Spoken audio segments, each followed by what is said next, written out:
లలితా అష్టోత్తరంలోని 39వ నామం లీలా కల్పిత బ్రహ్మాండ మండలాయ నమో నమః. బ్రహ్మాండ మండలములు, బ్రహ్మాండము అనగా సమూహములు, లెక్క పెట్టలేనన్ని సమూహములు. అందుకే అనేక కోటి బ్రహ్మాండ జనని అని లలిత సహస్రనామంలో కూడా మనం చెప్తూ ఉంటాం. అలాగే బ్రహ్మాండంలో వృత్తములో కూడా ఉంటాయి. వృత్తము అనగా ఒక సర్కిల్. సృష్టి, స్థితి, లయ అనేవి నిరంతరం జరుగుతూనే ఉంటాయి. ఇలాంటి బ్రహ్మాండములు ఎన్నో ఉన్నాయి.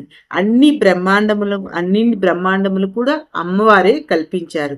అమ్మవారు బ్రహ్మాండాలని కల్పించడానికి కష్టపడవసరం లేదు. అత్యంత తేలికగా ఈ బ్రహ్మాండాలను నిర్మించి స్థితి చేసి లయం చేస్తున్నారు. అందుకని లీల అనే శబ్దాన్ని ఇక్కడ వాడారండి. లీల అనగా అవలీలగా. ఇది భగవత్ కృత్యముల పట్టనే వాడాలండి. మానవులు చేసే పనికి లీల అనే శబ్దం వర్తించదండి. లీల అనే మాటకు ఇంకొక అర్థం సంపూర్ణ జ్ఞానంతో అమ్మవారు ఈ కార్యాన్ని ఒక ఆటలాగా చేస్తున్నారు. మానవుని మేధస్సుకు అందనదే లీల.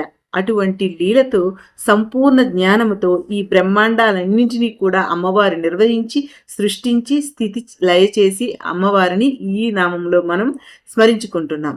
ఓం శ్రీ మాత్రే నమః.